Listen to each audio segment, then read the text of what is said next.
जय हिंद दोस्तों। सो कैसे आप सभी।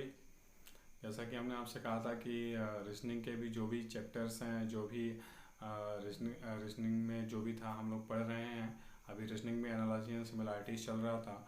उसी के साथ साथ अब हम जो है साइंस की तरफ भी बढ़ रहे हैं। ठीक है, जीके की तरफ भी बढ़ रहे हैं। अब जीके में साइंस जो है पोर्शन, साइंस पोर्शन को हम देखते हैं।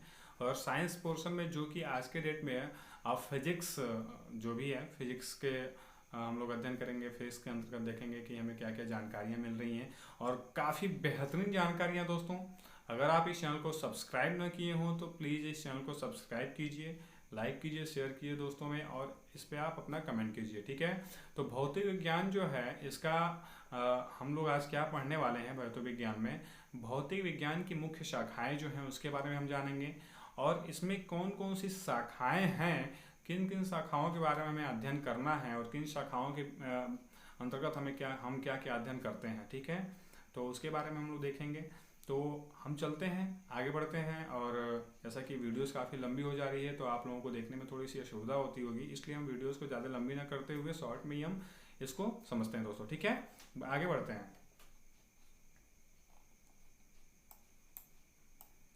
जी हाँ दोस्तों, इसमें जो है कि होरोलॉजी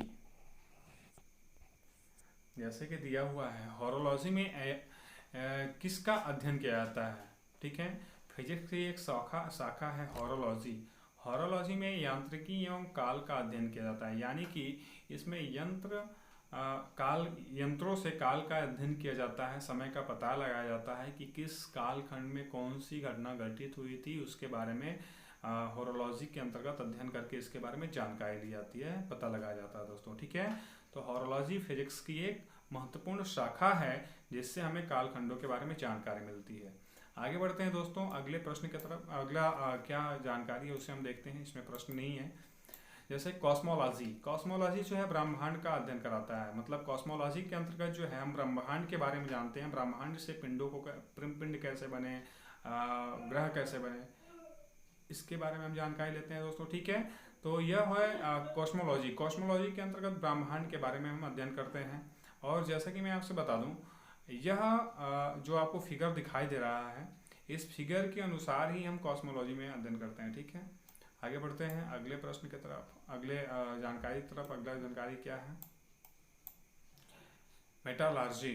मेटालर्जी में जो है दोस्तों धातु का अध्ययन किया जाता है। जैसे कि आप देख रहे हैं कि बहुत प्रकार की धातु, सोना चांदी, लोहे, तांबे, इन धातुओं के बारे में कौन सी धातुएं सही हैं, कैसी धातुएं हैं, इनकी जानकारी के लिए पहले हमें इन्हें गर्म करना पड़ता है। जैसे कि दिया गया है ब्लास्ट फॉर्नेस, इन्हें हम भट्टी में डाल करके इनकी ब्लास्ट कराते हैं, इन्हें हम गर्म करते हैं, उसके बारे में इनके बारे में अध्ययन करते हैं।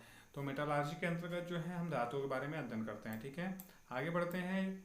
जियोफिजिक्स में क्या है, भूगर्भ में वस्तुओं का भौतिक अध्ययन करते हैं। मतलब कि पृथ्वी के अंतर्गत कैसी वस्तुएं हैं, उनके भौतिकी अध्ययन करते हैं, उनका भौतिक अध्ययन करते हैं हम लोग, और जानकारी लेते हैं कि पृथ्वी के अंतर्गत क्या क्या ऐसी चीज़ें हैं जो कि हमारे उपयोग की, जो कि हमारे अनउपयोग उपयोग की हैं। ठीक है, उनके लेयर के बारे में हम जानकारी लेते हैं जियोफिजिक्स के अंतर्गत।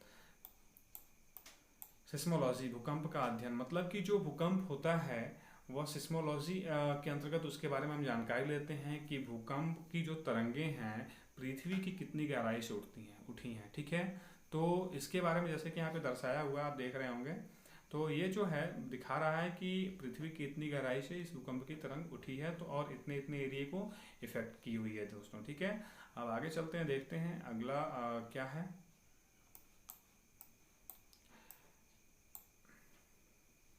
न्यूमिस्मैटिक्स। इसमें के अंतर्गत क्या होता है, सिक्कों एवं धातुओं के बारे में जानकारी होती है। जैसे धातुओं से बने हुए जो सिक्के हैं, वह सिक्के किस प्रकार से हैं और उन सिक्कों का प्रयोग कब हुआ करता था।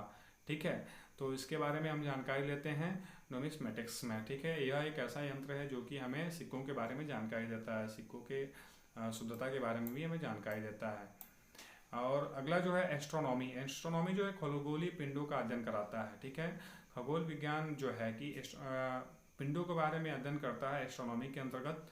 और एस्ट्रोनॉमी जो है कि इसी के माध्यम से हम जो खगोलीय पिंडों जो हैं हमारे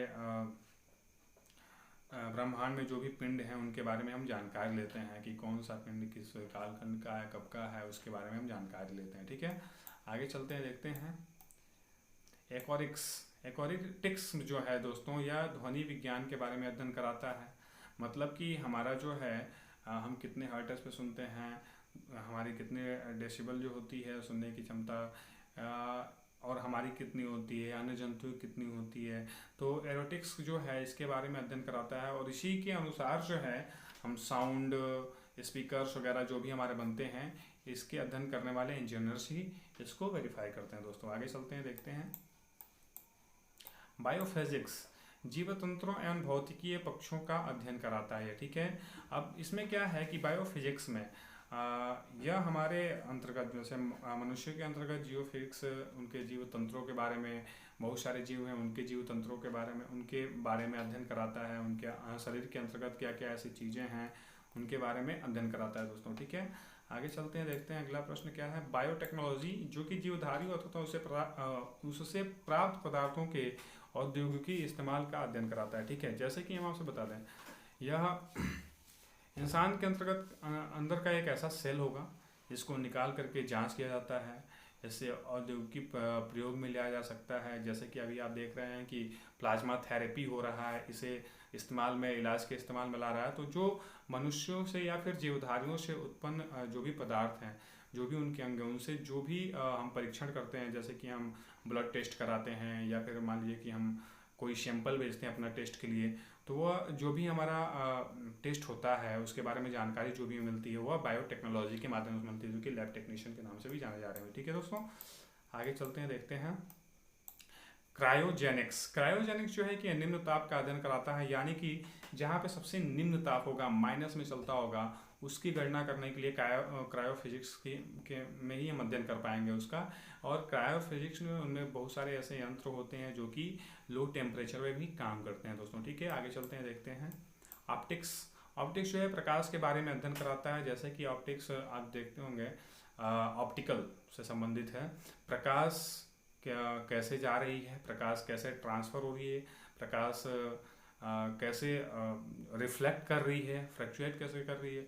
तो ऑप्टिक्स में हम जो प्रकाश के बारे में अध्ययन करते हैं दोस्तों। ठीक है, अगला जो है फोटोसोनिक। फोटोसोनिक जो है पौधों पर ध्वनि का प्रभाव, यानी कि पौधों के ऊपर ध्वनि का किस प्रकार से प्रभाव होता है दोस्तों। ठीक है, पौधे किस प्रकार से ध्वनि को सह सकते हैं।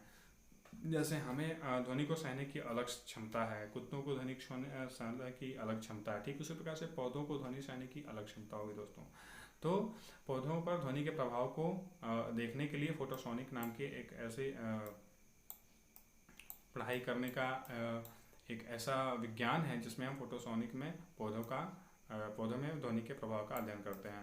अगला जो है आइकोनोग्राफी। इसमें मूर्तियों और प्रतिमाओं का अध्ययन किया जाता है, जिसमें मूर्तियों में लगी हुई वस्तुएं, मूर्तियों के कालखंड, मूर्तियां कब निर्मित हुई, कैसे निर्मित हुई, उनके प्रतिमाओं के बारे में हम अध्ययन करते हैं दोस्तों। ठीक है, आज दिन आप देख रहे हैं कि बहुत सारी ऐसी मूर्तियां मिल रही हैं जिनके बारे में बहुत सारे अध्ययन अभी चल रहे हैं।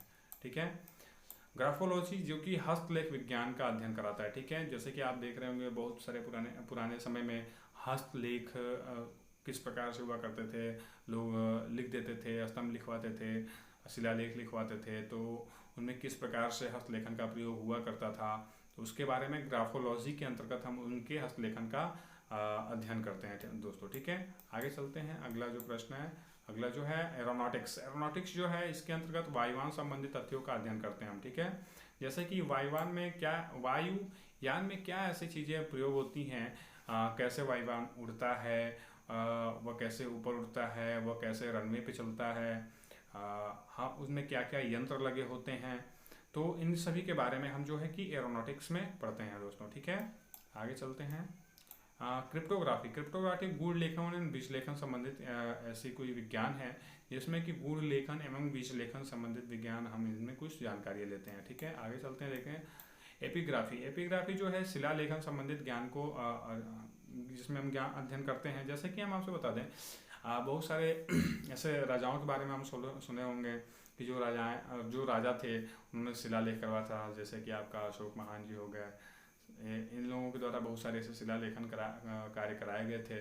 अब उस समय जो शिलालेखन हुआ था उस समय उनकी लिपि अलग थी, अब इस समय की जो लिपि अलग है, उस लिपि को समझने के लिए एपिग्राफी के अंतर्गत हम शिलालेखन संबंधित जो भी ज्ञान है उसके बारे में हम अध्ययन करते हैं दोस्तों। ठीक है, आगे चलते हैं, देखते हैं अगला प्रश्न क्या है। लेक्सिकोग्राफी शब्दकोश संकलन तथा लिखने की कला का अध्ययन करते हैं। जैसे इसमें अंग्रेजी के जो भी शब्दकोश होते हैं उनसे लेक्सिकोग्राफी में हम देखते हैं, और इनमें जो भी हमें सीखने को मिलता है, इनमें लिखने के अलग अलग ढंग हैं, अलग अलग इनके तरीके हैं लिखने के लेक्सिकोग्राफी में। तो शब्द को संकलन तथा लिखने की कला का अध्ययन होता है इसमें। ठीक है दोस्तों, अगला है सेनुलॉजी, जिसमें चंद्रमा के मूल स्वरूप तथा गति के वर्णन का अध्ययन होता है। जैसे कि चंद्रमा का मूल स्वरूप क्या है, चंद्रमा गति कैसे करता है, चंद्रमा कब हमें फुल मून में होता है, कब ब्लैक मून में होता है, तो इसके बारे में हम अध्ययन करते हैं दोस्तों। ठीक है, तो ये रहा आज का फिजिक्स से संबंधित कुछ शाखाओं के बारे में ज्ञान दोस्तों। अगर आपको यह वीडियो अच्छी लगी हो तो आप इस वीडियो को लाइक कीजिए, शेयर कीजिए अपने दोस्तों में, सब्सक्राइब कीजिए इस चैनल को, और अपना बेस्ट पार्ट इसमें बताइए कि क्या आपको अच्छा लगा दोस्तों। ठीक है, तो आज के लिए बस इतना ही, मिलते हैं फिर अगले वीडियो में। जय हिंद, अपना ख्याल रखिए। So stay home, safe your life और खुश रहिए।